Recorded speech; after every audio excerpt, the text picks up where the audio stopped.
목사님이 하는 이야기를 들었습니다. 목사님이 진짜가 있고 가짜가 있다는데, 신령자들의 목사를 연구해보니까 가짜 목사하고 진짜 목사하고 특징이 좀 있었습니다.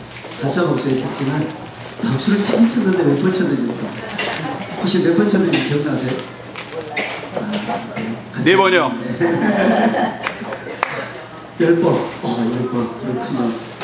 두 번째 특징이 뭐냐면 속도가 지금들은 이게 무슨 이야기냐면 우리가 그냥 박수 치라고 해서 박수 치면 속도도 느려지고 자기 마음대로 치고 그때는 대충 한 7, 8번 치다가 그만두고 그런데 반대로 이야기하면 정말 우리가 기분 좋을 때 박수 치면 박수 속도가 빨라질까요? 느려질까요? 빨라져요. 그때는 생각하면서 박수 칠까요? 아무 생각 없이 박수 칠까요? 아무 생각 없이. 최소 몇 번인지 아세요? 15번입니다. 자, 몇 번 이상? 15번 이상. 사실은 여러분들이 이 강의를 듣기 전에 우리 가족들이나 아니면 배우시는 아이들에게 박수만 잘 보내줘도 아이들의 자존감이 올라가게 되어 있습니다. 이 시간에 앉아있는 여러분들이 참 대단해 보입니다. 예배 마치고 밥 먹고 제대로 쉬지도 못하고 이 자리에 앉아있는 분들이 참 대단해 보이시는데 우리 옆에 있는 분들을 한번 쳐다볼까요? 째려보지 말고 좀 사랑스럽게 쳐다보면서 잘 오셨습니다. 사랑합니다. 축복합니다. 우리 서로가 서로에게 격려의 박수 한번 하겠습니다. 자, 격려의 박수를 하겠습니다.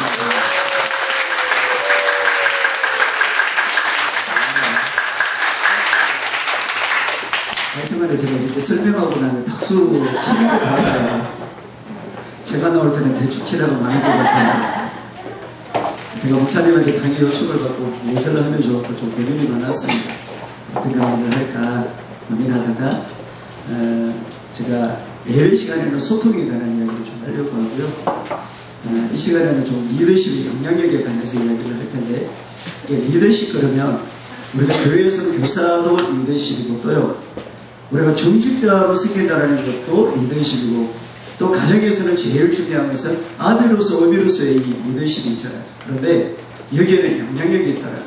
그래서 제가 다른 리더십이 아니라 우리 가정의 입장에서 내가 아비로서 어미로서의 그 리더십 내가 교회 안에서 어떻게 영향력을 발휘해야 할지 좀 나누면 좋겠습니다. 이렇게 되겠죠? 인간에게 단 하나의 의무가 존재한다면 여러분들의 살아가는 삶의 목적이 뭐예요?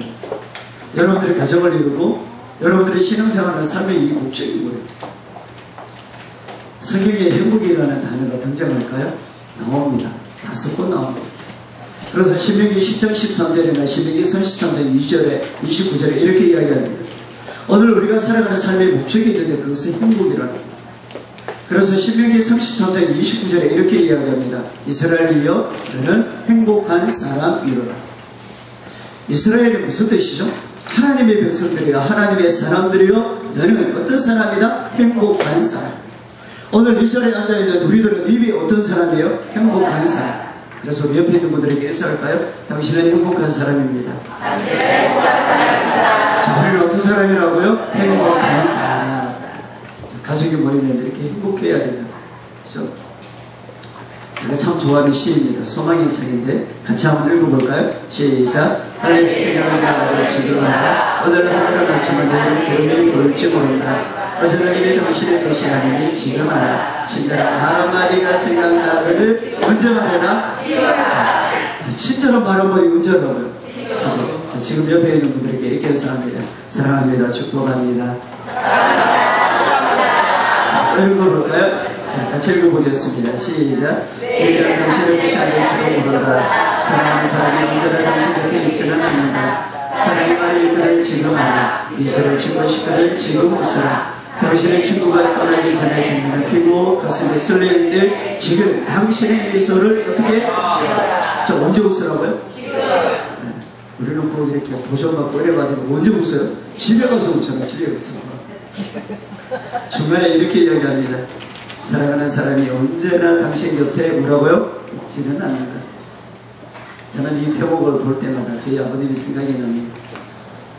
1월달에 아버님이 갑자기 소천하셨는데 제가 이제 동서교에서 사역을 하면서 주일 설교를 담당하고 있습니다.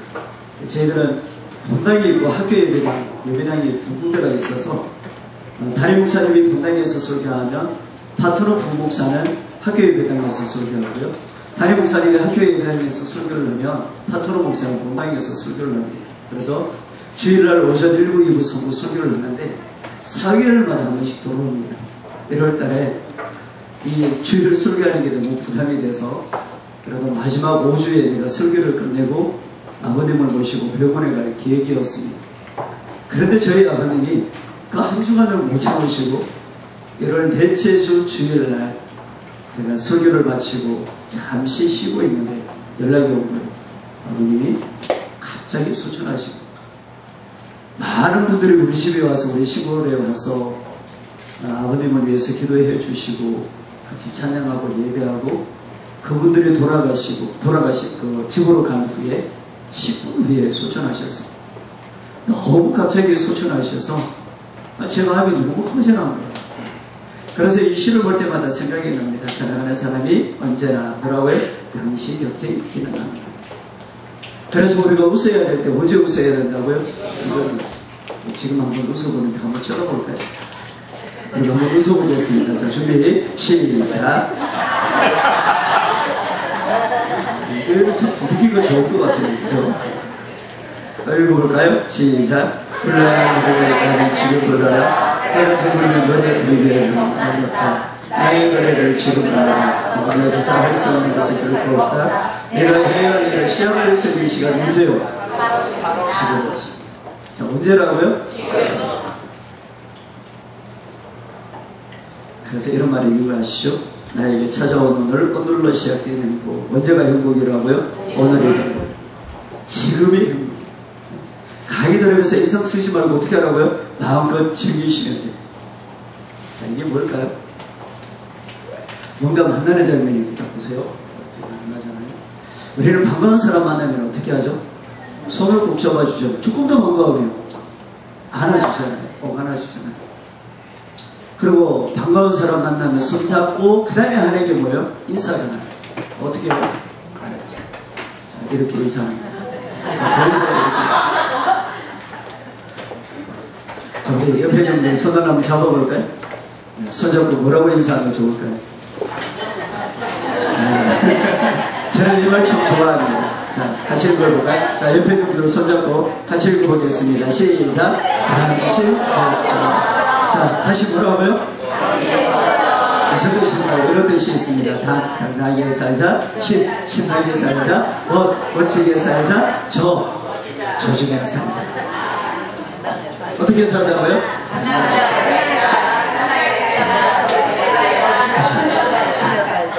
저는 학교 다닐 때 키가 작은 게 10개만이었습니다. 키도 조금만 하고요. 결혼할 때 몸무게가 50kg 나갔습니다. 지금은 몇 킬로 나갈까요? 지금 70이 넘었습니다. 제가 학교 다닐 때 키가 작고 몸무게가 50이 안 나가고 제가 이 두상이 좀 작습니다. 요즘은 이 두상 작은 게 대세라고 이야기하지만 저는 키가 작은 데다가 이 얼굴까지 작으니까 키 좀 이렇게 손해 보는 것 같잖아요. 얼굴이 조금만 더 커도 키가 한 3cm는 더 클 것 같은데 그런데 어느 날 책에 보는데 책에 이런 이야기가 있는데 땅에서 재는 키는 제가 작아도 하늘에서 키를 재는 누가 클까요? 제가 큽니다. 왜 키를 꼭 땅에서만 재는지 모르겠어요. 저는 그때 그 책을 읽고 나면 저는 열등감이 없습니다. 나에게 삽니다. 제가 신나게 삽니다. 저는 강의하는 것도 재밌고요.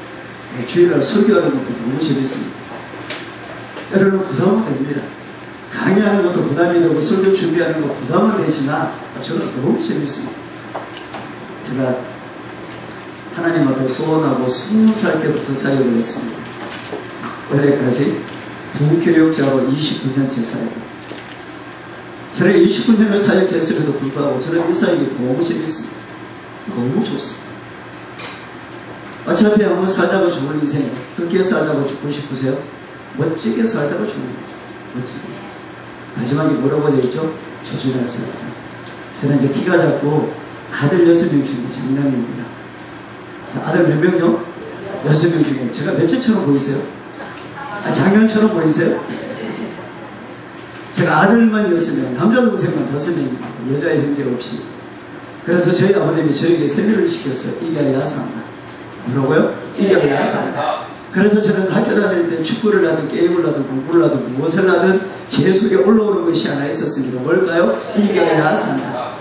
결혼을 했습니다. 아내가 얼마나 이쁜지 남중계실에서 평생 되는 것을 알고 작정하고 결혼을 했는데 살아보면 어떠세요? 혹시 누구세요? 결혼한 지 얼마 정도 되셨어요? 20년 대단하세요. 저는 이제 19년 됐는데 대단하세요. 살아보면 어떠세요? 좋으세요? 대답을 그만 안 하시는 것 같아요.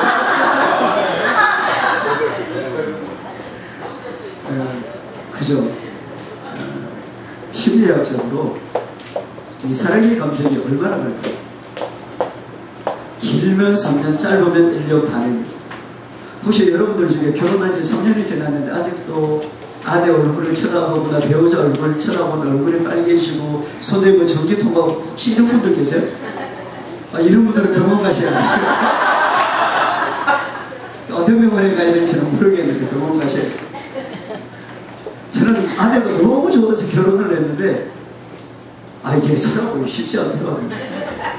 부부싸움을 했을까요? 안 했을까요? 아니 딱 보니까 거룩하게 착하게 생겼잖아요. 근데 살아보니까 쉽지 않더라고요. 제가 남자만 있었다고 그랬잖아요. 근데 여자하고 살아보니까 생각하는 것도 다르고 하라는 것도 다르고 하여튼간에 내가 이 여자하고 왜 사는지 잘 모르겠더라고요. 그런데 부부싸움을 하고 갈등이 생기는데 원칙은 있었습니다. 각방을 쓰지 않고 절대로 때리지는 않는다. 그런데 제 속에 올라오는 것이 하나 있었어요. 뭐냐면 제가 세뇌받았다고 그랬잖아요. 뭐라고요? 이겨야 산다. 그래서 제가 아내를 때리지 않지만 언제까지 부부싸움을 하냐면 밤새도록 제가 이길 때까지 하는 거예요. 말로 이길 때까지. 그러다가 가정사역을 공부했습니다. 아버지 학교를 하고 가정사역을 하면서 바뀌었습니다. 이기는 게 이기는 것이 아니라 뭐라고요? 지는 것이 이기는. 자, 우리 옆에 있는 분들 손을 한번 잡아볼까요? 자, 얼굴 쳐다보면서 따라합니다. 당당하게 살자. 신나게 살자. 멋지게 살자. 제발 좀 조주면 삽시다. 자, 마지막에 어떻게 살자고요? 좀 양보하고 좀 이렇게 이기는 게 이기는 게 아니에요. 자, 이 친구가 말하는지 한번 자세히 보세요.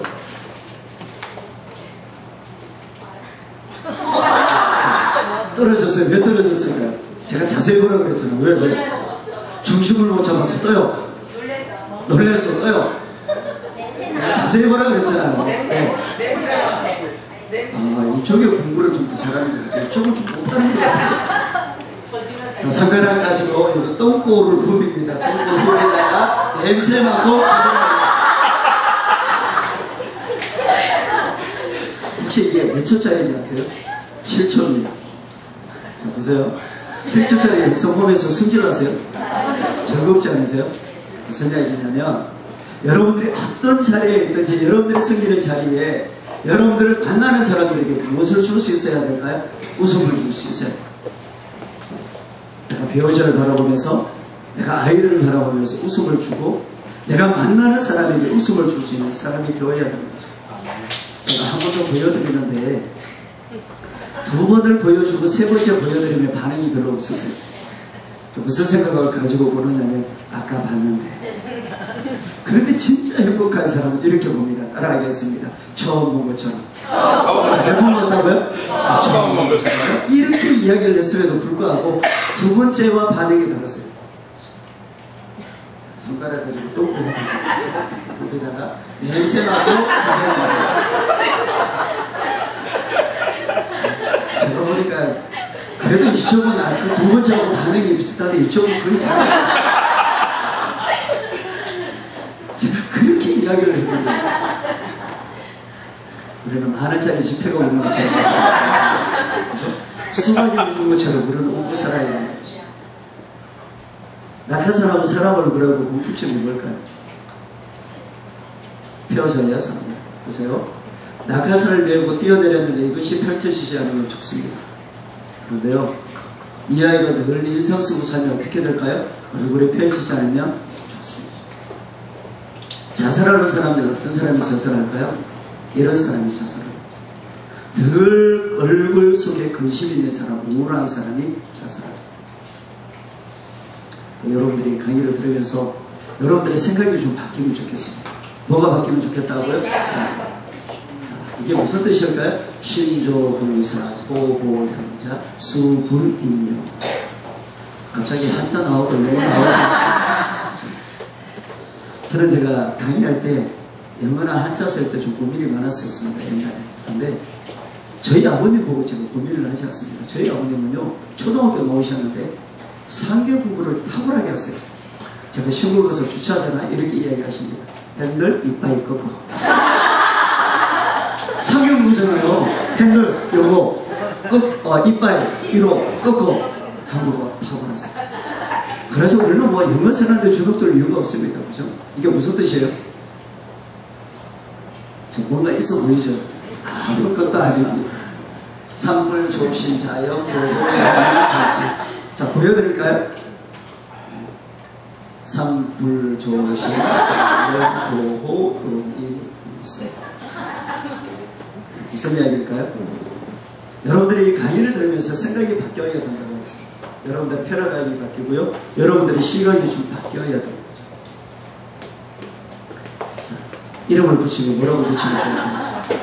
자, 뭐라고 이름 붙이면 좋을까요? 뭐라고? 오! 똑똑하다. 네, 수정분만입니다. 스테리아의 물이 부탁이 많이 가르치는 불가능이라는 단어에 정하를 찍으면 어떻게 바뀔까요? 가능. 고실백에 정하를 찍을 텐데 어떻게 바뀌었을까요? 고실백. 노를 뒤집어서 보면 어떻게 될까요? 노이. 보세요. 우리의 시각을 조금만 바꾸면 불가능이 뭐로 바뀐다고요? 가능으로. 얘가 인상 쓰고 있잖아요. 그런데 얘를 뒤집어서 보면 어떻게 보일까요? 웃고 있는 거예요. 다시 보여드릴까요? 얘가 인상 쓰고 있는데 뒤집어서 보면 웃고 있는 거예요. 우리가 어떻게 보느냐에 따라서 다른 거예요. 자, 제가 또 하나 보여드릴 텐데 뭐가 보이는지 한번 보세요. 남들이 보지 못하는 거 한번 찾아보세요. 뭐가 있을까요? 남들이 보지 못하는 거. 뭐가 있어요? 뭐가 있을까요? 오! 아주 똑똑하다. 하살 또요? 뭐가 있을까요? 자, 보세요. 여기에 스푼이 들어가 있습니다. 보이세요? 여기에 핫살표가 들어가 있습니다. 저희는 똑같은 것을 보지만 남들이 보지 못하는 것을 볼 수 있어요. 그래서 이렇게 이야기합니다. 세상에 있는 그대로 보는 것이 아니라 보는 그대로 세상에 존재한다. 중요한 것은 누가요? 내가 어떻게 보느냐. 내가 남편을 어떻게 보고 내가 만나는 사람을 어떻게 보고 내가 자녀들을 어떻게 보느냐에 따라서 그 가치와 존재는 달라집니다. 그래서 우리에게 물어봐야 되죠. 나는 어떤 눈을 가지고 있나. 제가 참 좋아하는 단어입니다. 까르페디엠. 오늘은 뭐 영어, 일어, 라틴어 다 나온 것 같아요. 그죠? 네. 세 가지 뜻이 있습니다. 이런 뜻이 있습니다. 첫 번째는요. 붙잡아라. 오늘 나에게 주어진 일로 이 시간을 나의 것으로 만들라. 하나는 즐기라는 겁니다. 오늘 여러분들이 강의를 들으면서 우리의 삶을 특별하게 만들 수 있어요.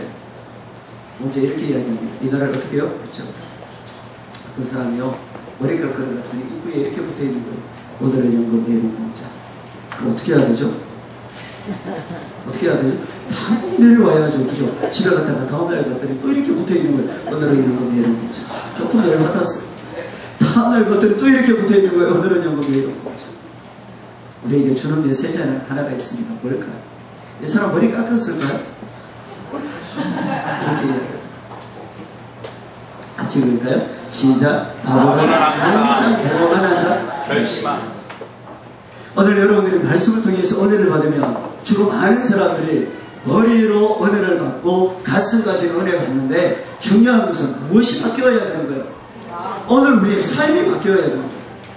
내가 강의를 듣고 말씀을 들었으면 내가 머리로 들었으면 이 머리에 들었던 것이 어디로 내려와야 되죠? 가슴으로 내려오고 가슴에 내려온 것이 어디로? 내 삶에 적용이 되어야 되는 거죠. 그래서 언제 실천을 하고? 지금. 그래서 이렇게 이야기합니다. 같이 읽어볼까요? 시작. 내가 헛되이 보낸 하루는 어제 주어왔던 사랑이 그렇게도 가지고 싶었던 그들의 내일이었다. 그래서 이 날을 붙여보십시오. 이 날을 즐겨야 돼. 강의 들으면서 즐기는 거예요. 그죠? 즐기는 거예요. 읽어볼까요? 시작. 좋은 하나님까지 사용하라. 내일이면 어떻게 된다고요? 그래서 우리나라 말에 이런 말이 있잖아요. 아끼다 못 된다? 하여튼간에 못 해요. 그죠? 세상에서 가장 아름다운 말이 부모님. 전 세계적으로 1위입니다. 한국에서도 마찬가지고요. 전 세계적으로 1위입니다. 그리고 아름다운 말은 열정, 사랑이라는 단어, 웃음이라는 단어, 이것이 상위권에 있습니다. 그러니까 가장 나쁜 말이 뭘까요? 가장 나쁜 말이 뭐예요? 아빠인가요? 그건 뭐예요? 이 말입니다. 언제? 제가 축구를 너무 좋아해갖고 축구하다가 다리를 다쳤습니다. 병원에 입원해서 한 2달 정도 있었는데 저보다가 한 달 먼저 퇴원하신 분께서 이분이 퇴원하시면서 저한테 이렇게 인사했습니다. 목사님, 퇴원하시면 언제 식사 한번 하시죠. 제가 동산교회 부임하고 얼마 안 있어서 다쳤는데 제가 7년이 됐습니다. 그분 저에게 밥 샀을까요? 안 샀을까요? 그분은 저 만날 때마다 그래요. 목사님, 이제 시간 되시면 식사 한번 하시죠. 제가 이렇게 강의를 다니면 저한테 꼭 이렇게 이야기하는 분들이 계세요. 목사님, 이제 식사 한번 하시죠. 그런데 그런 인간들 치고 밥 사는 거 못 봤습니다. 제가 요즘은 적천을 바꾸었습니다. 저한테 이제 식사 한번 하시죠. 그러면 제가 달력을 다 보여주고 보시죠. 이달 괜찮은데 시간 어떠세요? 무슨 이야기일까요? 미루는 것은 뭐가 아니다? 사랑입니다. 여러분들이 내가 해야 될 일을 미루는 것은 결코 사랑이 아닙니다. 세 번째는 어떻게 하라고요? 삶을 특별하게 합니다. 저는 토스트를 정말 좋아해요. 그런데 이분이 만든 토스트를 더 좋아합니다. 석봉 토스트예요. 김석봉 장로님이 사업을 이렇게 처음 시작하셨는데 이분이 처음 사업을 시작할 때는 그의 수중에 단돈 300만 원이 있었습니다. 모든 재산을 다 모아보니까 300만 원밖에 없는 거예요. 그래서 이 돈을 가지고 사업을 시작했습니다. 그런데요, 이분이 하나님을 만나고 예수님을 만나고 생각이 바뀌고 삶이 바뀌었습니다. 키도 조그만 하고요, 얼굴은 진짜 못생겼습니다. 저런 그래도 키가 작아도 얼굴은 괜찮지 않으세요? 동의를 안 하시네요. 앞으로 중국 강의를 해야겠다. 그런데 이분이 아침에 일어나자마자 제일 먼저 거울을 봅니다. 그리고 이렇게 외칩니다. 나는 기뻐, 나는 예뻐, 나는 예뻐, 나는 예뻐, 나는 바빠, 나는 바빠. 성경에도 이렇게 이야기합니다. 너희 말이 내 귀에 들린 그대로 하나님께서 어떻게 말해라? 그대로 말해라. 오늘 우리가 아이를 키우면서 아이에게 빌어먹으려고 그러면 10년 뒤에 어떤 인물이 되어 있을까요? 빌어먹는 놈이 되어 있습니다. 그래서 우리나라 말이 뭐가 된다고요? 그래서 우리 한번 따라할까요? 나는 기뻐, 나는 기뻐. 나는 예뻐, 나는 예뻐. 나는 예뻐, 나는 예뻐. 나는 바빠, 나는 바빠. 나는 바빠, 나는 바빠. 저는 여러분들이 이렇게 잘 되시길 주의 이름으로 축복합니다. 그래서 이렇게 이야기합니다. 정성을 사는 사람들 보니까요. 같이 읽어볼까요? 시작. 내가 사랑하는 주의 오늘이야말로 가장 특별한 날이다. 자, 이 시간이 어떤 날이라고요? 특별한 날, 특별한 시간. 그러면 특별한 날, 특별한 시간에 앉아있는 여러분들은 어떤 사람?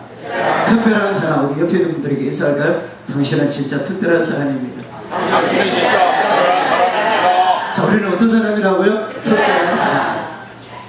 특별한 사람이 모인 사람은요, 행복맹가를 이룰 수가 있습니다. 자, 제가 좋아하는 말인데요. 같이 한번 읽어볼까요? 시작. 좋은 것을 위한 것이죠. 좋다 반대말이 뭐예요? 적어놨잖아요. 자, 다시 좋다 반대말이 뭐라고요? 위대한 거. 저는요, 여러분들이 이 자리에 앉아있는 것만으로도 저는 이미 여러분들은 좋은 부모예요. 좋은 아버지, 좋은 어머니, 좋은 교사들입니다. 그런데 우리가 끝까지 강의를 들어야 할 이유가 뭐냐면 우리는 좋은 것을 넘어서 어떤 사람이 되어야 된다? 위대한 사람. 어떤 부모요? 위대한 부모, 위대한 아버지, 위대한 리더십을 가질 수 있어요. 그래서 이런 말이 있더라고요. 같이 읽을까요? 시작. 자녀를 영원히 변화하는 것은 하나님의 인간에게 내린 가장 큰 선물입니다. 세상에 그 어떤 사람이 아니라 우리 아이들이 나를 존경하며 나를 영웅으로 생각하면 그것은요 하나님이 우리에게 내린 뭐라고요? 가장 큰 선물입니다. 그래서 우리는 이렇게 고백할 수 있어야 됩니다. 주님, 제가 뭐라고요? 저는 부모에게 감사합니다. 아버지에게 감사하고요.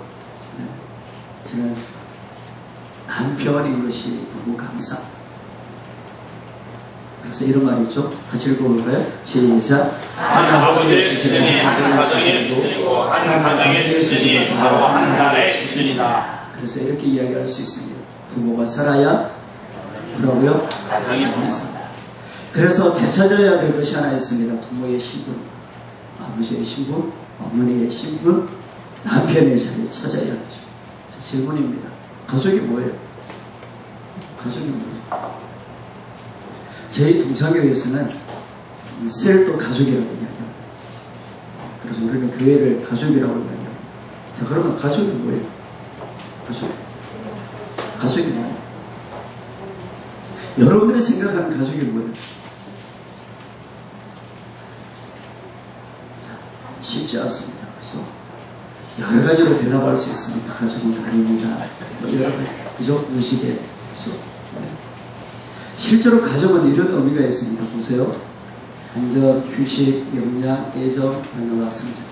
무슨 이야기예요? 오늘 우리가 가정 공동체뿐만 아니라 오늘 우리 교회 공동체 가운데서도 가장 중요한 것이 뭐냐면 그 속에 들어가면 안정감이 있어야 됩니다. 쉼이 있어야 되죠. 영향이 있어야 되죠. 애정이 있어야 돼요. 사람과 정이 있어야 되죠. 뿐만 아니라 변화와 성장이 있어야 돼요. 그래서 이런 가정을 무엇이라고 이야기하느냐면 삶의 심포니, 아름다운 심포니를 만드는 곳이라고 이야기합니다. 밖에서 열심히 일하다가 어디 가고 싶어야 될까요? 집에 가고 싶어야 되죠. 아이들이 학교에서 공부하다가 지쳐있을 때 어디에 가고 싶어야 될까요? 집에 가고 싶어야 되죠. 그래서 집에 들어가서 쉼이 있어야 되고 애정이 있어야 되고 그 속에서 변화와 성장이 있어야 돼요. 그런데요, 오늘날 많은 가정들이 가정의 기능을 거스려서 역기능적인 체계를 만들고 처절한 고통과 몸부림이 있는 가정들이 많이 있습니다. 그래서 가정의 모습을 보니까요 이렇게 되는 거예요. 그 한가운데 가장 깊은 친밀감과 따뜻함이 있는 가정이 있습니다. 가족들이 있으면 너무 좋은 거예요. 쳐다보기만 해도 너무 좋은 거예요. 그런 가정의 모습은 소통이 있습니다. 경건하죠. 욕구가 충족이 됩니다. 자유가 되죠. 유연성이 있습니다. 애정이 있습니다. 정직합니다. 그런데요, 한가운데 상처와 배신과 괴로움과 분노와 고통 가운데 있는 가정들이 많이 있습니다. 그런데 이런 가정의 모습을 보면 이런 모습이 드러납니다. 보세요. 아이들은 강박증을 가지게 되고요, 질병에 걸리고요, 외도하게 되고 가출하게 되고 불안한 중독에 빠집니다. 도박하게. 오늘 우리의 가정의 모습을 한번 보십시오. 오늘 우리 공동체의 모습을 한번 보십시오. 오늘 우리가 가족이라고 이야기하면 우리의 모습 속에 어떤 모습이 있어야 돼요? 실제로 보세요. 친밀한 기능. 이런 가정을 이렇게 이야기합니다. 순기능. 가정의 기능을 제대로 하는 가정의 모습은요, 몇 가지 특징이 있는데 이런 특징이 있습니다. 보세요. 기대가 충족이 됩니다. 가지고 싶은 거요, 차이점 인정이 됩니다. 또요, 욕구가 충족이 되죠. 성적으로, 감정적으로 따뜻합니다. 서로에 대한 양육자이고요, 의사소통이 제대로. 그러니까 보세요. 같은 공간 안에 있는데 다른 데 쳐다봅니다. 그러니까 교사로 생기면서 우리가 구역 안에서, 셀 안에서, 우리 교회 공동체 안에서 같은 공간 안에 있는데 서로 다른 걸 쳐다보는 거예요. 그런 가정을 이렇게 이야기합니다. 피곤한 결혼, 역기능 가정. 특징이 있습니다. 긴장, 불안하죠. 낮은 자존감이 있습니다. 서로 무시합니다. 의사소통이 될까요? 되지 않습니다. 조금 쉽게 정리하면 이렇게 됩니다. 보세요. 역기능 가정은요, 부모가 없습니다. 여기서 부모가 없다라는 것은 존재감이 없는 사람들이 있습니다. 존재감. 제가요, 학부에서 철학을 공부했습니다. 철학을 공부하면서 무신론자들에 관해서 이것저것 자료를 보는데 무신론자에게 공통점이 있습니다. 뭔지 아세요? 아버지의 존재감이 없습니다. 무신론자들은요, 유목자로 태어났거나 사춘기 이전에 이미 부모님, 아버지가 없습니다. 부모가 제대로 없습니다. 그런 가정의 모습 보세요. 엮이는 가정. 대화가 없죠? 부정적인 분위기입니다. 그러나 숨기는 가정의 모습을 한번 보십시오. 실제로 우리의 현실 한번 볼까요? 42.2% 아시아 1위 하는 게 있습니다. 뭘까요? 이혼율입니다. 이게 무슨 이야기냐면 2015년도에 100커플이 결혼하잖아요. 이게 결혼 대비 이혼 건수를 계산을 해보니까 이렇게 됩니다. 그게 결혼한 사람이 이혼을 한 게 아니고 그냥 한 해 동안 결혼 대비 이혼 건수를 보니까 지금 몇 프로가 이혼을 하는 거예요? 42.2%. 하루에 37초는 뭘까요? 자사 또요. 대화 시간이에요. 실제로 누구하고 대화 시간이냐면 아버지와 대화하는 시간. 한번 보세요. 여러분들이 아이들하고 얼마나 대화를 하세요? 남자 93%, 여자 87%. 뭘까요? 가출 충동. 또 뭘까요? 매년 한 명이 뭐 할까요? 이것이 오늘 우리의 현실입니다. 그래서 이 어릴 때 이 아버지로부터 부모로부터 상처를 받게 되면 이 상처는요 어디에 새겨지느냐면 마음에 새겨집니다. 보세요. 마음의 상처가 있는데요. 이것을 제대로 치료하지 못하면 상처는 무엇을 남길까요? 흉터를 남기는 것과 마찬가지로 오늘 내가 아버지 때문에 어머니 때문에 상처를 받았다면 이 상처는요 무엇으로 나타나느냐 하면 열등감으로 나타납니다. 열등감. 주로 언제 상처받는지 보니까요. 보세요. 생애 초기라고 이야기합니다. 내가 어릴 때, 이 아이가 어릴 때 정서적으로 학대를 하거나 부부가 싸우거나 신체적으로 학대를 하거나 성적으로 학대하거나 방임하면 아이들은 상처받게 되겠습니다. 또 언제 사람들의 상처를 받는지 보니까 어린 시절에 상한 감정을 가지는데 보세요. 비교를 당하거나 가해 보호를 받거나 처벌이나 폭력을 받거나 비난이나 조롱이나 무시, 소외, 차별 등 말 못할 부정적인 사건입니다. 명절에 저희 형제들이 다 모였습니다. 다 모였는데요. 둘째가 갑자기 이렇게 이야기하는 겁니다. 나는 형 때문에 너무 힘들게 살았더라고요. 제가 아들 4명 중에 몇째라고요? 6명 중에 몇째요? 첫째. 제가 동생들 때문에 하고 싶은 거 다 못했어요. 아버님이 늘 나한테 뭐라고 이야기하느냐면 너는 아버지 무참이다. 그래서 저희 아버님이 건축일을 하셨는데 건축일을 하러 어디 가시고 없으면 아버지가 없는 동안에 누가 아버지 노릇한 거예요? 제가 한 거예요. 제가 동생들 책임지고 보호하고 얼마나 힘들게 살았겠어요. 그래서 제가 책임감이 어떤 책임감이냐면 과책임감. 그래서 저는 범생으로 살고 싶어서 범생으로 산 게 아니에요. 내가 동생들한테 혹시 잘못하면 이게 잘못할 수 있잖아요. 우리 집안이. 그래서 저는 어릴 때부터 예배 잘 드리고 싶어서 예배 잘 드린 게 아니고 저는 놀고 싶은데 주일 성수하고 예배 자리에 못 빠지고 하여튼간에 범생으로 지냈습니다. 얼마나 내가 힘들게 살았겠어요.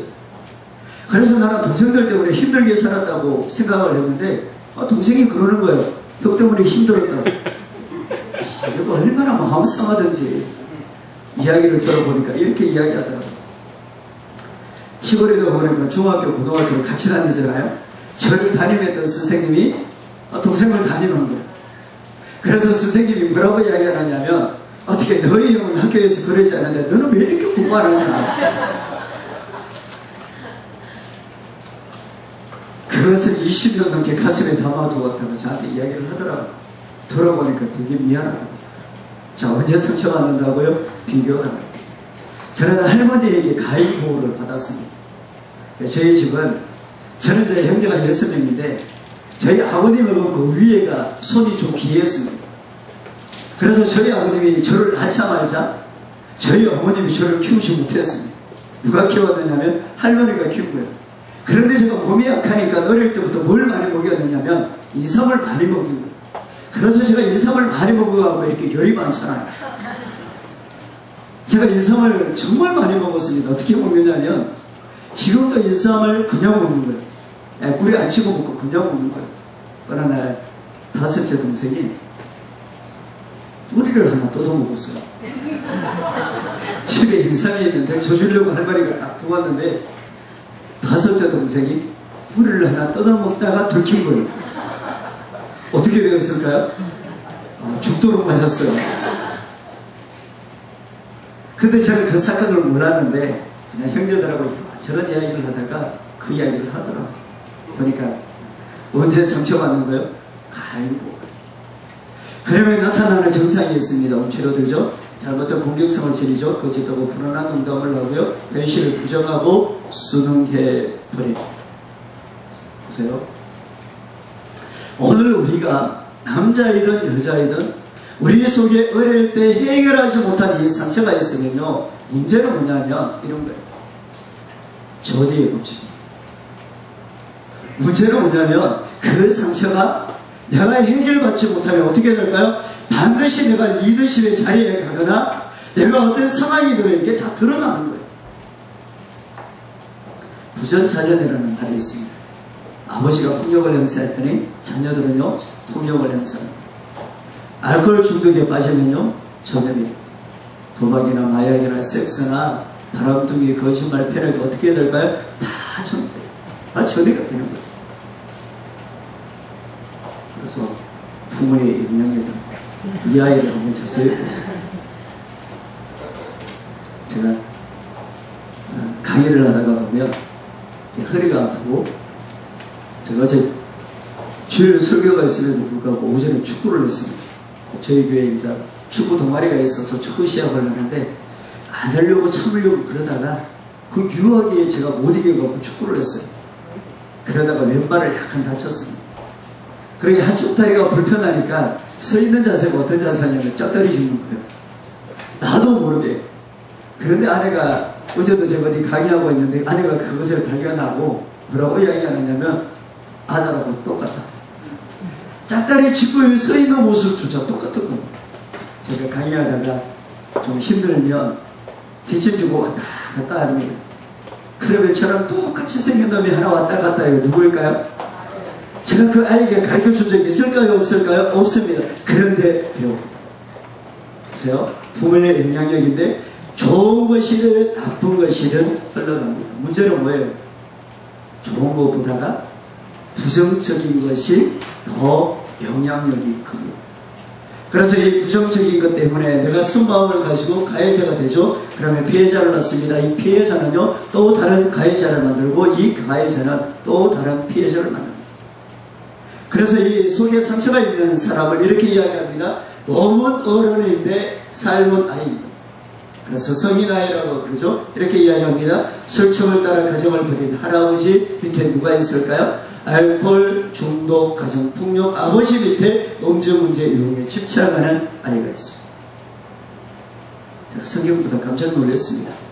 자, 한 가문의 부정적인 영향력입니다. 아브라함과 이삭과 야곱이죠. 자, 아브라함이요 거짓말을 합니다. 뭐라고 거짓말하죠? 뭐라고 하죠? 누이라고 거짓말했더니 그 아들 이삭이 어떻게 해요? 아니, 누이라고 또 거짓말하잖아요. 할아버지가 거짓말하고 아버지가 거짓말하니까 야곱이 어떻게 하죠? 야곱이 어떻게 하죠?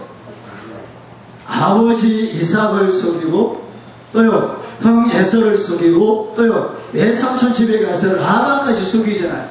그래서 성경에서 거짓말 가장 잘하는 사람이 누구예요? 야곱입니다. 편이 아니에요. 아브라함에게 두 아들 있잖아요. 누구보다 누구를 더 사랑하죠? 이스마엘보다 이삭을 더 사랑하잖아요. 이삭은 누구를 더 사랑하죠? 에서를 더 사랑하잖아요. 야곱에게 12아들이 있습니다. 누구를 가장 사랑하죠? 요셉이. 떠납니다. 누가 떠날까요? 아버지 아브라함에게는 이스마엘이 떠납니다. 이삭에게는요 야곱이 떠납니다. 야곱에게는 요셉이 떠납니다. 신기하지 않았어요? 우리가 가장 많이 들었던 이야기 보세요. 동시대의 인물입니다. 그런데 한 사람은 긍정적인 영향력을 주고 한 사람은요 부정적인 영향력을 미칩니다. 그랬더니 400년 동안 이 가문을 조사를 해본 거예요. 400년 동안 어떻게 되었는지 보니까 긍정적인 영향을 준 가정은요 어떤 일이 일어난 거예요? 신학교 교수가 나오고 목사가 나오고 부통령이 나오고 변호사가 나오는데 부정적인 영향을 준 가정은요 보세요. 1200명의 자손이 있는데 불황자, 부도덕자, 징역을 살고 살인자, 중독자, 절도범, 매춘부로서 보세요. 1700년도부터 1800년대까지 4세대에 걸쳐 120만 달러 이상의 어디에 돈을 충격했다? 뉴욕시에 돈을 충격했다는 거예요. 아버지의 영향력입니다. 한번 보세요. 부계와 결혼과 왕건이 있는데 누가 가장 똑똑한 사람일까요? 누가 가장 똑똑할까요? 부계입니다. 부계는요 정치력이 탁월한 사람입니다. 정치적인 수완과 이 머리가요 탁월한 사람이에요. 그런데 이 궁예는 성국을 통일하지 못합니다. 왜요? 궁예가 왜 하늘을 잃어버리죠? 아버지에게 쫓겨나서 도망가다가 유모가 떨어뜨립니다. 그때 한눈을 잃어버립니다. 그래서 이 궁예는 늘 결정적인 순간마다 어떤 마음이 올라오느냐면 아버지에게 버림받았다라는 것 때문에 사람을 믿지 못하는 거예요. 자기의 처근을 믿지 못하고 아내를 믿지 못하고 심지어는 자기의 자식까지 믿지 못하는 거예요. 그리고 마지막에 어떻게 죽죠? 비참하게 죽어요. 3명 중에 싸움을 누가 가장 잘했을까요? 전쟁. 누가 가장 잘했을까요? 변호입니다. 실제로 왕건하고 변호하고 전쟁에서 누가 이겼느냐면 변호이 이겼습니다. 그런데 늘 결정적인 순간마다 누가 발목을 잡느냐면 아버지 아작에가 발목 잡는 거예요. 늘 결정적인 거예요. 그러다가 마지막에 어떻게 되느냐면 아들하고의 관계가 깨어지고 아들에게 쫓겨나서 왕건에게 도망갑니다. 정치력도 부족하고 전쟁에 능하지 않았던 왕건이 삼국을 통일합니다. 아버지하고 관계가 너무 좋아요. 늘 아버지가 어드바이스를 해주고요, 조언을 해주고 좋은 관계 속에 있었어요. 삼국을 누가 통일했다고요? 아버지하고 관계가 좋았던 왕건이. 보세요. 토마스 에디슨이나 간디나 헤밍웨이는 탁월한 사람들 아니에요? 당대에 대단한 사람이에요. 그런데 제가 위에 뭐라고 붙여놨냐면 실패한 인생. 이유가 뭘까요? 자식들 한번 볼까요? 토마스 에디슨의 장남은요 사기꾼과 자살을 합니다. 평생 실업자였어요. 간디는요 정명하리에 세계적으로 기서가지고 술과 여자에 빠져 살죠. 헤밍웨이는요 그레고리가 그 심한 우울증에 있다가 구치소에서 죽습니다. 자, 그것이 누구의 영향력일까요? 아버지의 영향력. 그래서 같이 한번 읽어볼까요? 시작. 사랑하면 담고 미워하면 꼭. 자, 다시 뭐라고요? 사랑하면 담고 미워하면. 저는 아버지의 모습 가운데 정말 담고 싶지 않은 게 있어요. 왜냐하면 저희 아버님 너무 꼼꼼하세요. 지나치게 꼼꼼하세요. 세밀하세요. 머리가 너무 좋으세요. 초등학교만 나오셨음에도 불구하고 건축 일을 하시는데 수첩에 다 기록해둡니다. 오늘 몇 월 며칠 누구누구를 데리고 무슨 일을 했고 그날 날씨가 어떤지. 아버지가 소천한 지 이제 100일이 지났는데 아직도 그 장부가 집에 다 있습니다. 저도 어느 순간 보니까 그렇게 살고 싶지 않은데 시간표를 30분 단위로 다 끊어놨습니다. 그렇게 살고 있는 거예요. 안 갖고 싶었는데 어느 순간 보니까 누구처럼 살고 있는 거예요. 아버지처럼 살고 있는 거예요. 제가 그런 거리도 제가 가끔 아버지하고 손자를 보면서 둘이 참 많이 닮았다 라고 생각을 했는데 보니까 저도 아버지를 닮아요. 자, 다시 한번 읽어볼까요? 시작. 사랑하는 닮고 미워하는 똑같아. 자, 누구의 영향력일까요? 부모의 영향력입니다. 자, 우리에게 중요한 교훈이 하나 있습니다. 부모는 어떤 존재라고요? 그러니까 문제는 뭐예요? 선한 것이냐 악한 것이냐. 제가 한 3분 정도 시간을 줄 텐데 옆에 있는 분들하고 잠시만 좀 나눠보겠습니다. 뭘 나누냐면 나는 부모로부터 어떤 영향력을 받았는지, 나는 부모로서 자녀들에게 어떤 영향력을 끼치고 있는지 잠시 한번 나눠보는데 두 명 이렇게 짝을 한번 지어볼까요? 뭐 부부끼리는 부부가 이렇게 나누시면 되고요. 자, 두분 짝을 지어보세요. 짝을 지었어요? 자, 누가 먼저 이야기하느냐면 둘 중에 그래도 내가 조금 더 이쁘거나 조금 더 잘생기실 분이 뭔지 아시나요? 두 분 누구를 한 5분의 시간을 드리겠습니다.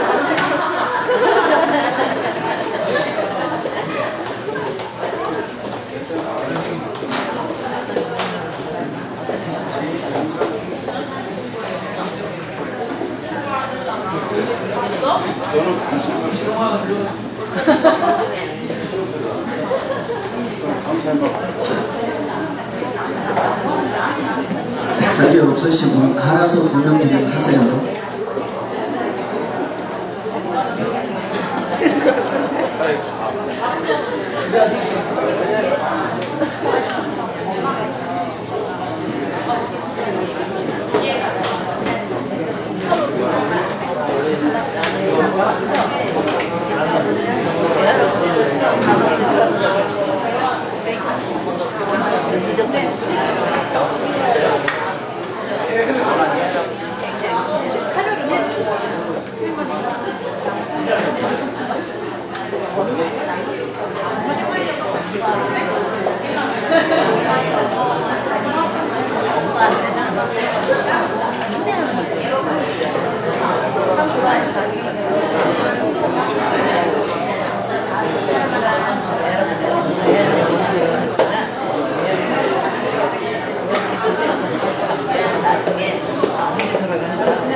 사실은 그게 아니에요.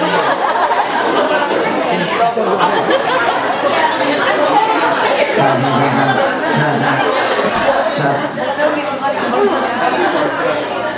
아니, 내가 두분두분 이야기하라고 그랬는데,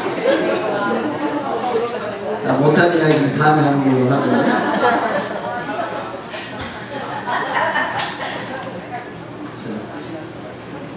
저는 축구를 참 좋아한다고 그랬잖아요. 누가 진정한 승리자이냐. 축구를 할 때 전반전을 잘 못해도 언제 잘하면 되죠? 후반전에 이기는 팀이잖아요. 그러면 전반전과 후반전 사이에 있는 게 뭘까요? 하프타임이죠. 그렇죠? 그래서 전반전에 잘 못했으면 잘 준비해서 후반전에 어떻게 하면 되죠? 이기는 거예요. 저는 강의를 준비하고 강의를 하거나 설교를 준비하고 설교할 때마다 늘 제가 무슨 생각을 하느냐면 나는 내 인생의 하프타임입니다. 제가 말씀을 준비하고 설교할 때나 제가 강의를 준비하고 강의할 때 늘 그러는 거예요. 늘 저의 모습을 봅니다. 그리고 지금까지 잘못 살았으면 언제부터 잘 살면 되는 거예요? 자, 언제부터요? 저는 여러분들의 이 강의를 들으면서 여러분들의 인생의 하프타임이 되면 좋겠습니다. 그런 사람들은요 이렇게 고백하더라고요. 자, 뭐라고요? 아직 늦지 않았습니다. 보니까 53세의 리에크록이라는 사람이 맥도날드를 창업하죠. 왕건이 우상국을 통일하는데 나이가 얼마라고요? 59세. 허준이 독일복합을 완성하는데 언제이죠? 64세. 테레사 선자가 노벨 평화상을 받습니다. 언제 받죠? 69세입니다. 메가더 장관이 2036 작전을 수행합니다. 언제죠? 70세. 부시 전 미 대통령이 스카이다이빙을 시도했습니다. 몇 세? 80세. 더 재밌는 게 있어요. 보세요. 일본의 오타카와 시는 대학교 몇 학년? 2학년.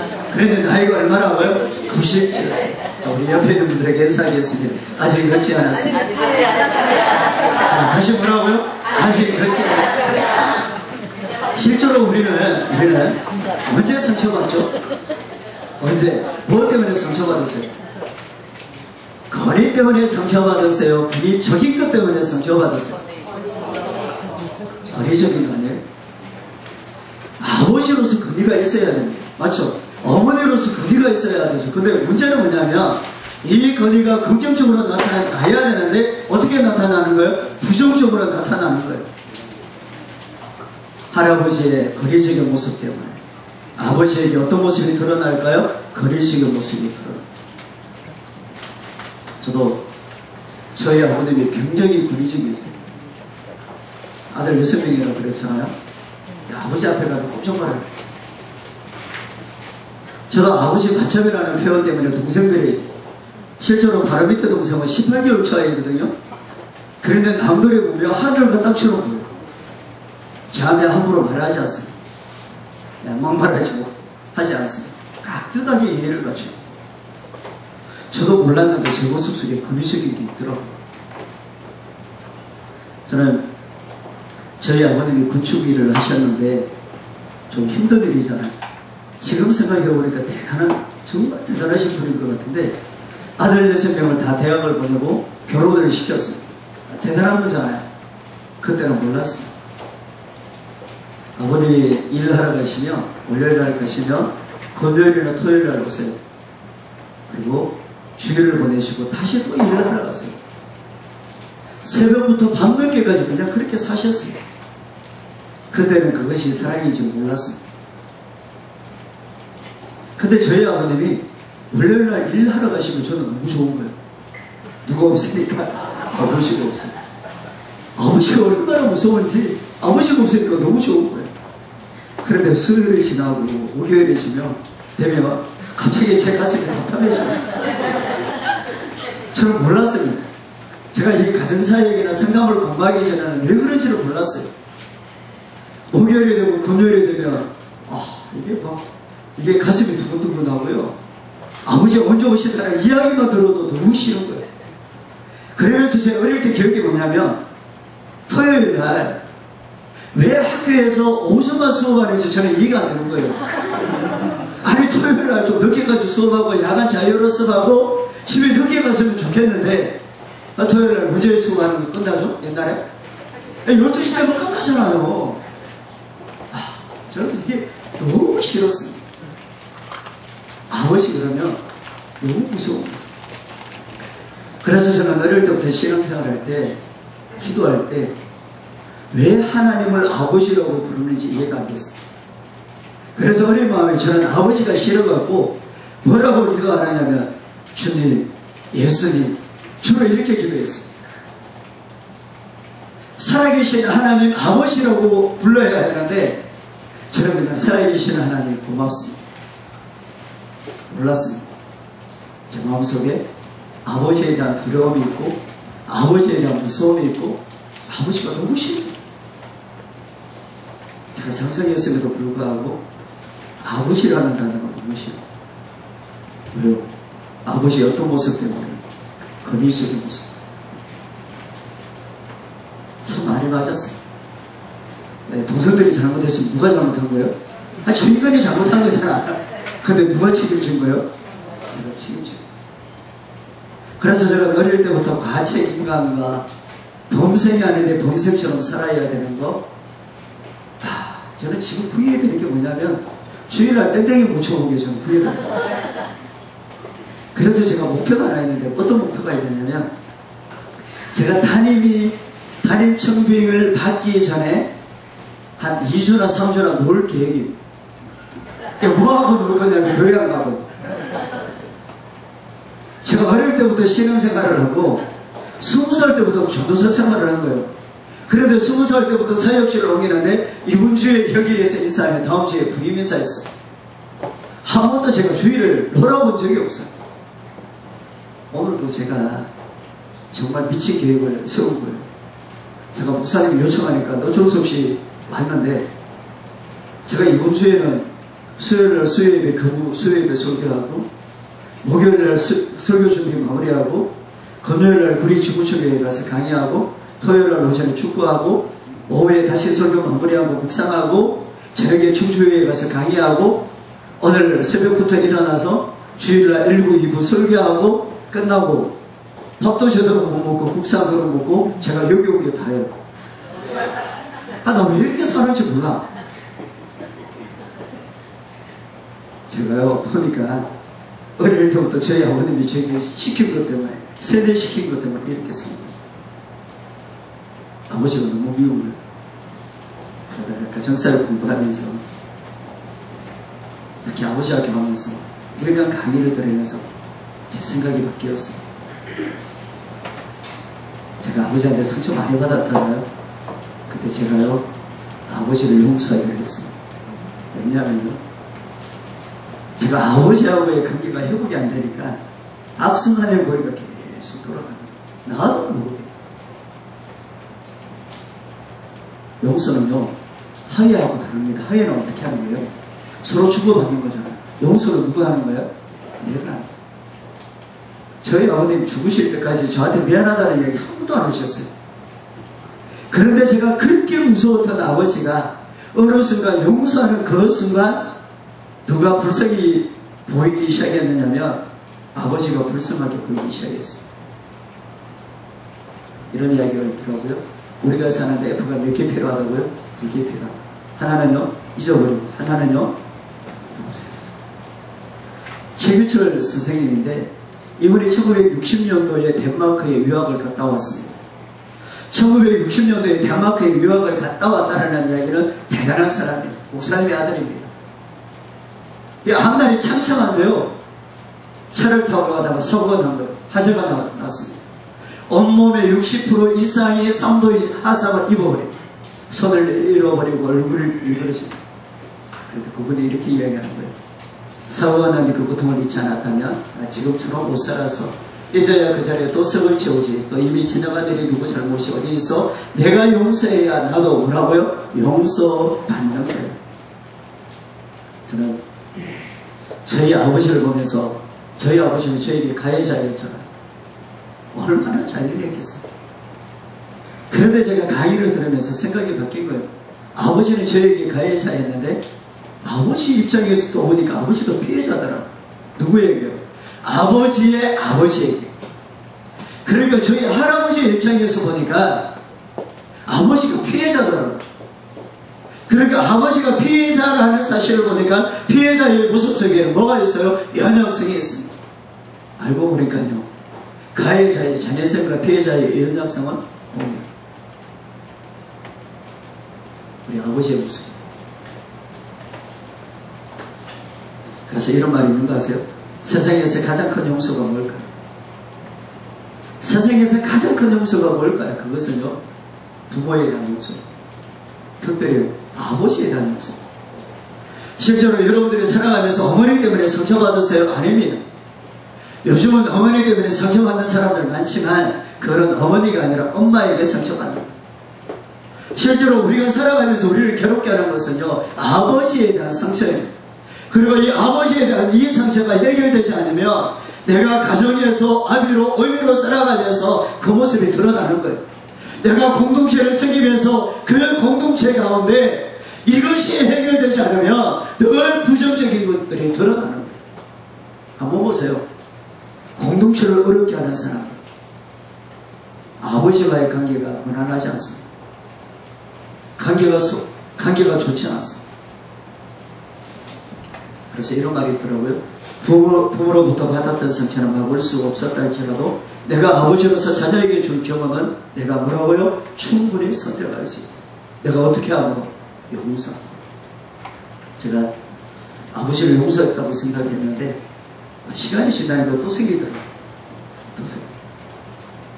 그럴 때 제가 생각하는 것이 있습니다. 그거는 배추입니다. 배추가 맛있는 김치가 되는 비결이 뭔지 아세요? 배추가 맛있는 김치가 되는 비결. 죽어야 됩니다. 그죠? 죽어야 삽니다. 몇 번 죽을까요? 밭에서 뽑아 죽이잖아요. 또 언제 죽이죠? 칼로 배갈라 죽이죠. 그 다음에요, 소금에 또 죽이잖아요. 그것도 부적에서 매운 양념에 죽입니다. 그 다음에 어디에서 죽이죠? 도마 위에서 또 자르잖아요. 마지막에 어디에서 죽어야 될까요? 입안에서. 몇 번 죽었죠? 6번. 저는 제 속에 이것이 올라올 때마다 끊임없이 용서하고 또 용서하고, 그리고 배추를 생각하고, 그리고 이 단어를 생각하고. 같이 읽어볼까요? 시작. 알고 보니 김상태가 그만하니 다행이다. 저는 요즘에 이 말이 너무 가슴에 다가와요. 알고 보니 뭐라고요? 저희 교구에 어머니가 초등학교 때 같이 오고 아버지의 사랑도 제대로 받지 못한 집사님 한 분이 계세요. 제가 이분을 이제 교구를 옮겨서 이축교구에 갔는데 제가 이분의 말투, 이분의 행동이 이해가 되지 않는 거예요. 조금만 화가 나면 공동체를 어렵게 합니다. 심지어는 자기보다 20살이나 많은데 말을 함부로 하는 거예요. 야, 너 신앙생활 어릴 때부터 했음에도 불구하고 조금만 화가 나면 전화해서 따지는 거예요. 심지어는 죽인다고. 저한테 문자가 왔습니다. 제가 문자 오고 깜짝 놀랐습니다. 제가 일부러 캡처를 해놨습니다. 셀 안에서 갈등이 생겼어요. 이 사람이 너무 미운 거예요. 근데 셀 안에 갈등이 생겼는데 목사님이 해결을 주지 않는다고 저한테 항의하고 따지는 문자였어요.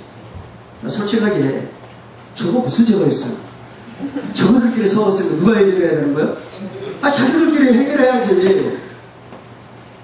그것도 나이가 40이 넘어서 그걸 나한테 찾아와서 왜 목사님이 해결을 주지 않느냐고. 목사님 도대체 뭐 하는 거냐고. 얼마나 저거 성질나든지. 진짜 성당 공부만 했으면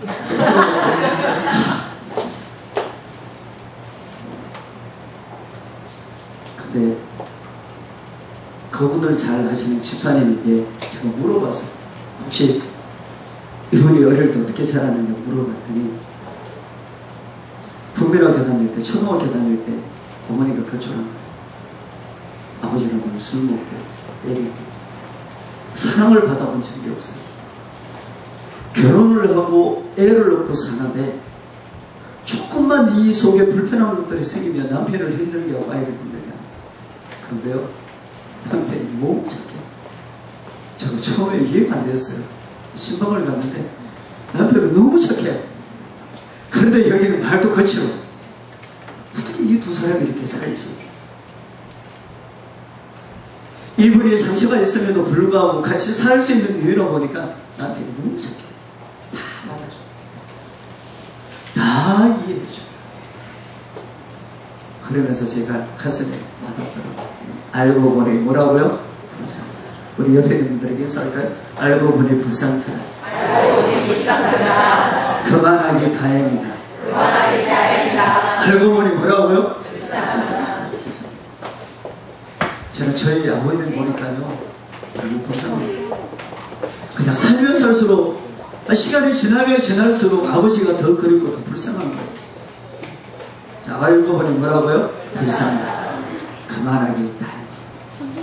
자, 우리가 갈등이 생길 때, 큰일 때문에 갈등 생겼어요. 아주 사소한 일 때문에 갈등 생겼어요.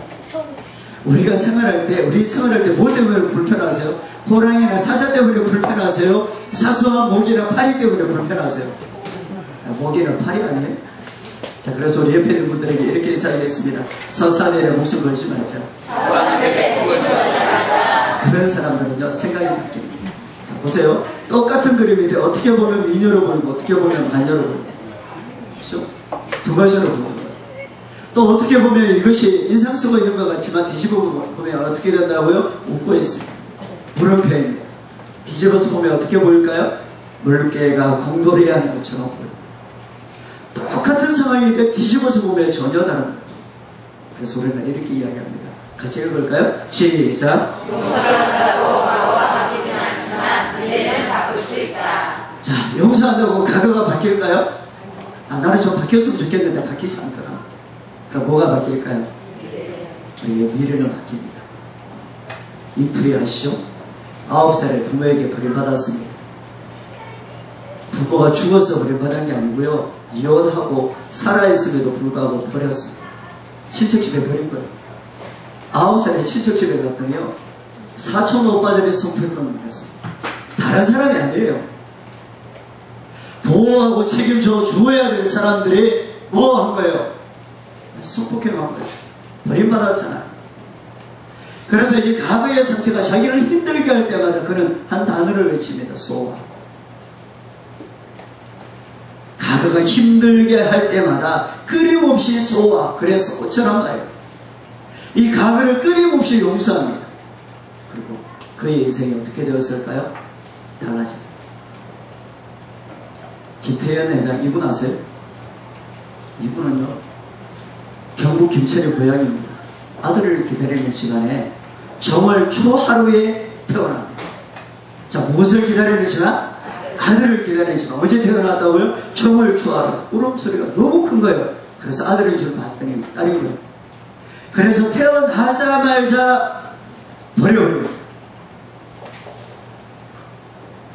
아버지가 버리고, 어머니가 버리고, 할아버지가 버리고. 그리고 이 아버지는 툭 하면 술만 먹으면 때리는 거예요. 어머니는 이렇게 이야기합니다. 내가 너 때문에 죽지 못해서. 이 이야기를 듣고 살았던 이 김태현 회장은 얼마나 힘들겠어요. 그런데 이 집안의 막내 동생이 아들로 태어난 어느 날 아버지가 술을 먹고 누나를 막 때리고 있는 것을 보게 된 거예요.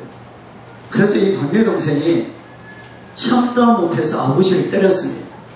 그런데 이 막내 아들이요, 아버지를 때렸다는 죄책감 때문에 자살해버립니다. 얼마나 힘들게 살았겠어요. 그래서 이 김태현 회장은 더 이상 여기에서 살 수가 없어서 미국으로 건너갑니다. 바닥부터 시작하는 거예요. 그러다가 어느 날 하나님을 만나고 복음을 듣고 그는 이렇게 외칩니다. 그도 할 수 있고 그녀도 할 수 있고 그렇다면 왜 나는 못해? 자기가 못하는 이유를 돌아보니까 늘 과거가 발목 잡고 있는 거예요. 늘 발목 잡고 있는 거예요. 그래서 자기를 힘들게 했던 아버지를 용서하고 어머니를 용서하고 삶이 달라지기 시작했습니다. 지금은요, 라이트하우스에 이 그룹의 회장이 되었습니다. 미국에서 가장 성공한 여성 기업가 중에 한 명이 되었습니다. 그렇습니다.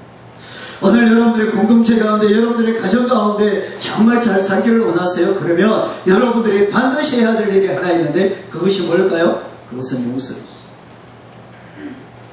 용서를 하되 나를 좀 소중하게 생각해요. 저는 아버지를 용서하고 제 주위에 있는 사람들 끊임없이 용서하는데, 저는 네 단어 때문에 용서를 합니다. 보세요. 이사야 43장 4절에 이렇게 기록이 되어 있지 않습니까? 내가 너를 보배롭고 존귀하게 여기 내가 너를 뭐라고요? 사랑하였습니다. 그런데 이 번역을요, 영어로 번역을 해놓은 거예요. 다시 영어로 된 것을 직역을 하면 이렇게 되지 않습니까? 나는 매우 중요한 사람이다. 누구의 시각에서? 하나님의 시각에서. 오늘 하나님께서 나를 보는데, 오늘 하나님께서 나를 어떻게 보느냐면 매우 어떤 사람이다? 중요한 사람.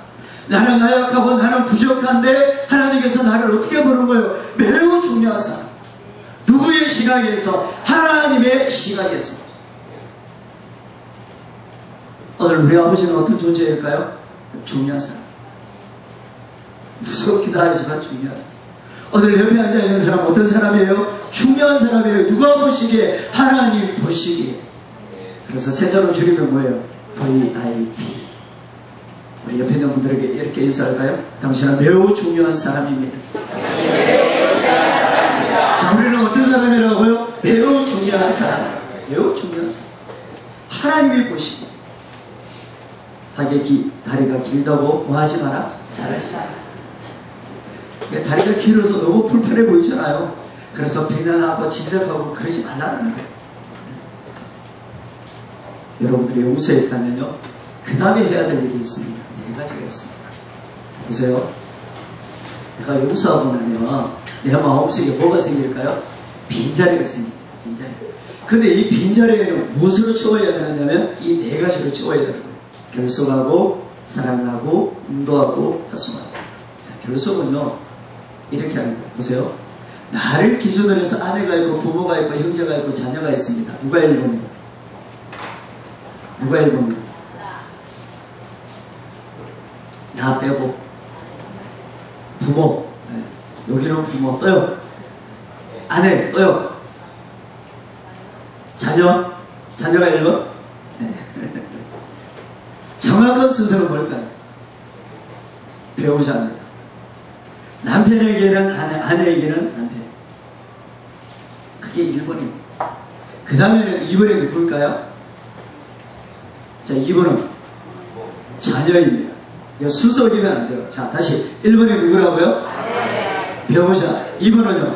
자녀. 3번은요? 부모. 4번은요? 만약에 여러분들이 이 순서를 지키지 않으면 뭐가 생길까요? 고부간의 갈등이 생깁니다. 제가 동서교회에서 사역하면서 동서교회 어른들이 많아졌어요. 그래서 프로그램을 하나 만들었습니다. 뭘 만들었느냐면 시장학교. 시장학교. 슈퍼마켓 이야기하는 게 아니고요. 시부모 장인 장모학교를 줄여서 시장학교. 제가 팜플렛도 어디 뒤에 갖다 놨습니다. 제가요, 시장학교 하다가 보니까 아들하고 어머니하고 밀착이 되어 있는 가정이 너무 많아. 그런데 아들하고 이 어머니하고 밀착이 되어 있는 것까지는 좋은데 장가를 보냈으면 어떻게 해야 되는 거예요? 이게 좀 떠나보냈으면 좀 그렇게 살아야 되는데 이게 밀착이 되어 있을 거고 누가 미울까요? 며느리가 미운 거예요. 그런데 요즘은요, 고부간의 갈등보다 더 심하게 뭔지 아세요? 장모가 사이를 미워해요. 제가 진짜 깜짝 놀라는 게 뭐냐면 이거는 신앙하고 상관없어요. 그래서 신앙생활 오래, 뭐 아무리 오래 해도 이거 전혀 상관없어요. 자, 이번에 누구라고요? 배우자. 자, 요렇게 하나가 되어요. 자, 손가락을 가운데 두 마디 이렇게 한번 접어보세요. 이렇게 두 마디 접어서 이렇게 붙여보세요. 자, 보이시죠? 자, 가운데 두 마디를 딱 접어서 요 두 마디를 딱 접은 것을 딱 붙이는 거예요. 그리고 손가락을 이렇게 딱 해보세요. 자, 엄지손가락을 떼면서 따라합니다. 부모 없이 살아도. 자, 두 번째 손가락을 떼면서 따라합니다. 형제 없이 살아도. 새끼손가락을 떼면서 따라합니다. 새끼 없이서라도. 자, 네 번째 손가락을 떼면서 따라합니다. 당신 없이. 떨어지나요? 제가 이렇게 강의할 때 이렇게 이야기 하잖아요. 안 떨어지니까 이렇게 떼는 인간들이 가끔 있어요. 옆에. 제발 좀 그러지 마요. 자, 따라갑니다. 부모 없이 부모 없이 살아도, 형제 없이 살아도, 새끼 없이 살아도, 우리 옆에 있는 분들 바라보면서 따라합니다. 당신 없이 살 수 없습니다. 자, 누구 없이? 배우자 없이. 결소가. 자, 보세요. 히딩크가 4강에 들어갔잖아요. 그런데 기억하시나요? 월드컵 하기 전에 연습 게임을 했잖아요. 평가전을 했잖아요. 몇 대 빵으로 주어졌죠? 축구를 좋아하시는 건가요? 네. 감사해요. 주로 5대0으로 졌어요. 그래서 히딩크의 별명이 뭐였어요? 5대 빵이었어요. 그렇게 되면 뉴스에서 뭐 신문에서 난리 나잖아요. 그러면 어떻게 해야 되죠? 누구 탓으로 돌려야 돼요? 선수 탓 돌려야 되잖아요. 그런데 그는 늘 인터뷰할 때마다 이렇게 이야기합니다. 같이 읽겠습니다. 시작. 나는 우리 선수들이 자랑스럽다. 나는 언제나 그들을 보호하고 지지할 것이다. 자, 우리 선수를 어떻게 한다고요? 저희 집에 아들하고 딸이 있는데요.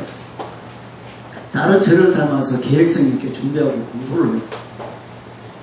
그러다 열심히 있어요.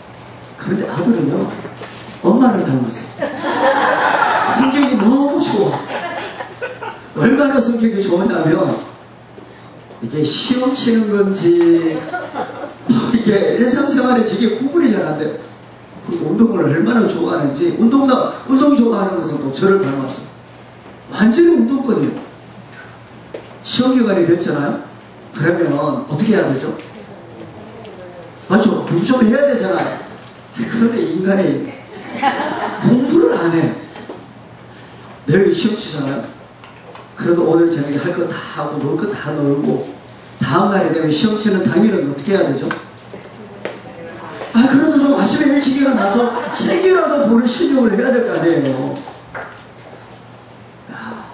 그때 우리 아들이 중학교 3학년인데 노는 거 되게 좋아하고 운동 되게 좋아해요.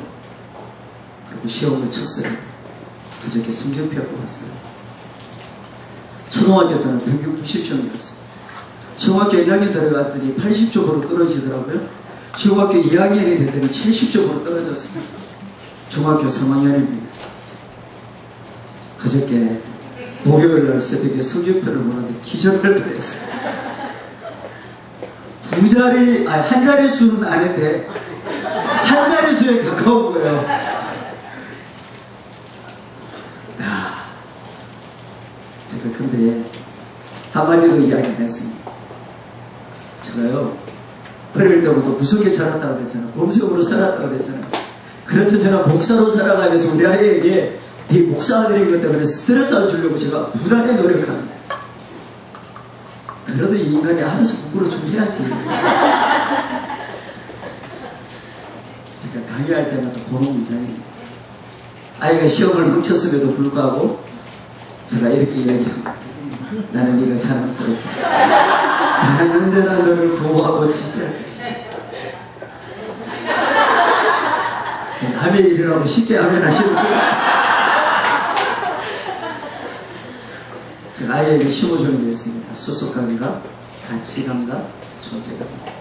저는요, 그렇게 형편이 넉넉하지는 않았습니다. 그렇다고 굶지는 않았습니다. 제가 원하는 대로 공부 못했습니다. 그러다 보니까요, 제 속에 꿈이 있으니까 다 되더라고요. 저는 시골 촌놈이고, 경북 청송이 고향이고요. 시골에서 초등학교, 중학교, 고등학교를 나오고, 대학을 지방에서 나오고, 그리고 계속 공부하고 싶은 욕심이 있었어요. 내가 목사가 되지만 좀 남들하고 좀 차별성이 있는 목사가 됐으면 좋겠다. 결혼을 하고도 공부를 했습니다. 돌아보니까요, 제가 돈이 있어서 공부한 게 아니에요. 우리 교회 목회자가 90명이 넘습니다. 목사만 45명. 그 가운데 저보다가 학벌 좋은 사람 없습니다. 무슨 이야기를 하고 싶은 거냐면 공부 좀 못해도 괜찮아. 뭐가 있으면? 꿈이 있으면 꿈은요 이루어져.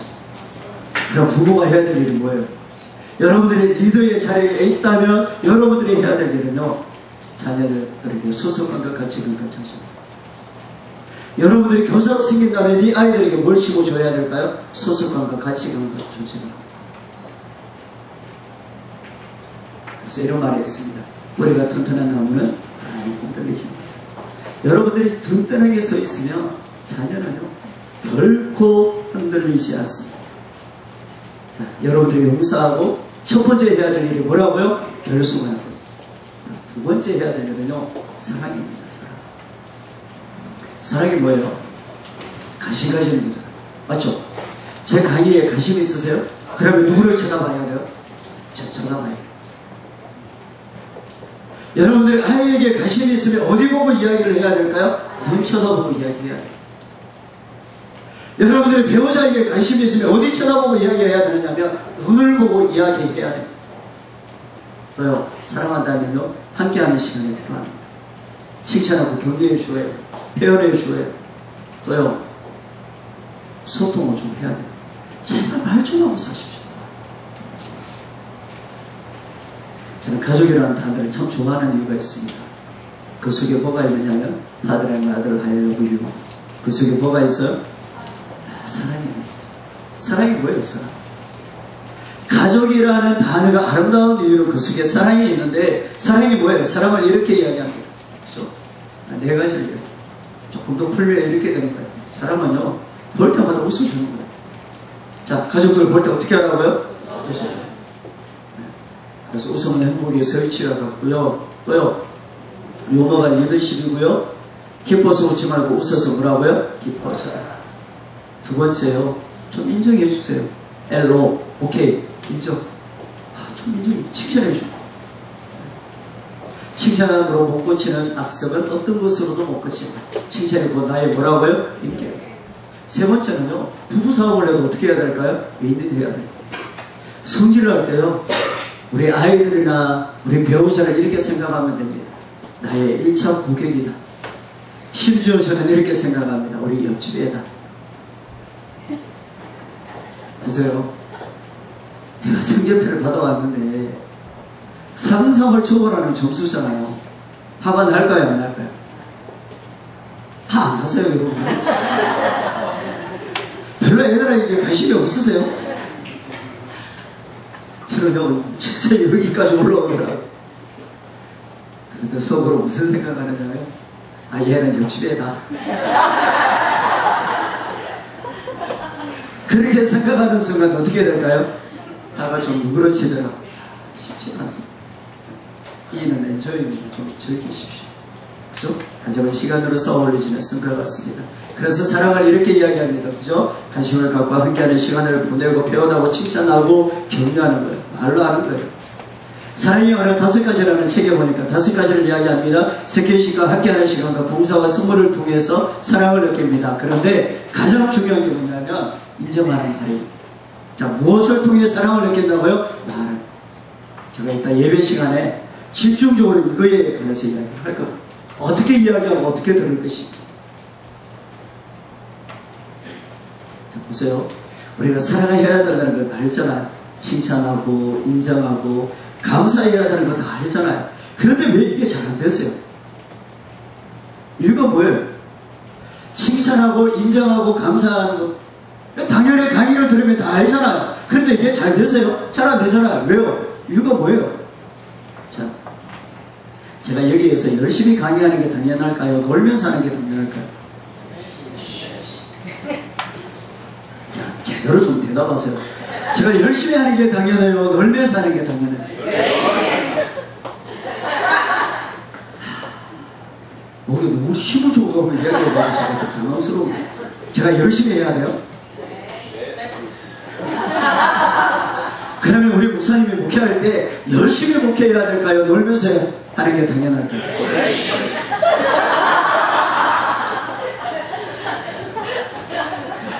남편이 열심히 일해서 돈 벌어오는 게 당연한가요? 놀면서 하는 것이 당연한 겁니다. 남편이 열심히 해야 되나? 아내가 집에서 열심히 청소하고 밥 하는 게 당연할까요? 집에서 자는 게 당연할까요?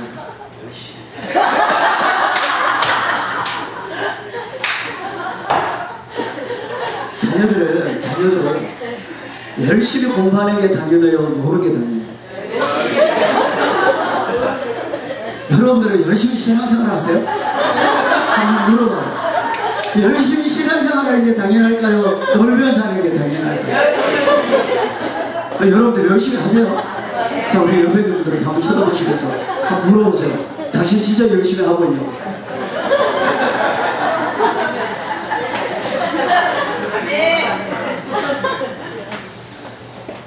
당연하면 함정입니다. 왜 여러분들이 칭찬하고 인정하고 감사 못하는지 아세요? 당연하게 생각하잖아요. 저 여기서 열심히 강의해야 되는데 제가 놀면서 하면 화가 나세요? 아니, 내가 여기서 놀면서 강의하는 게 당연해요. 어차피 내가 1시간을 강의하든 2시간을 강의하든 강사비는 똑같을 텐데. 맞잖아요. 그러면 내가 놀면서 해도 되잖아요. 이게 당연한데, 내가 그래도 할 수만 있으면 최선을 다하면 그것은 당연한 것이 아니라 뭘까요? 특별한 거. 그러면 그 속에 뭐가 있을까요? 칭찬과 인정과 감사가 있습니다. 남편이 모르게 당연해. 그런데 가족들을 위해서, 자식들을 위해서 열심히 목회하고 열심히 일하면 당연한 거예요? 특별한 거예요? 특별한 거예요. 그럼 그 속에는 뭐가 있어요? 칭찬과 인정과 감사가 있어요. 아내가 밥하는 게 당연한 게 아니에요. 그런데 남편을 위해서 밥하고 청소하면 이게 당연한 게 특별한 거예요? 특별한 거예요. 그러면 뭐라고 이야기하는 거예요? 감사가 있는 거죠. 애가요, 공부 안 하고 노는 게 당연한 거 아니에요? 맞죠? 이게 정상이야. 그런데 이 애가 그래도 시험 기간이라도 책이라도 좀 보고 또 열심히 하는 신용이라도 하면 그게 당연한 거예요? 특별한 거예요? 그러면 감사가 있어요. 자, 다시 물어볼게요. 제가 여기서 열심히 강의하는 게 당연해요? 놀면서 하는 게 당연해요?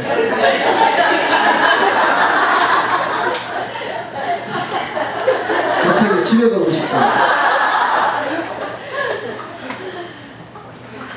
저는 축구를 참 좋아한다고 그랬잖아요. 이게 2012년도에 하나는 FA컵인데요. FA컵에서 우승을 했습니다. 그런데 신문을 한번 찾아보시면 2012년도에 이 포항이라는 팀이요, 정규리그에서는 하위권이었습니다.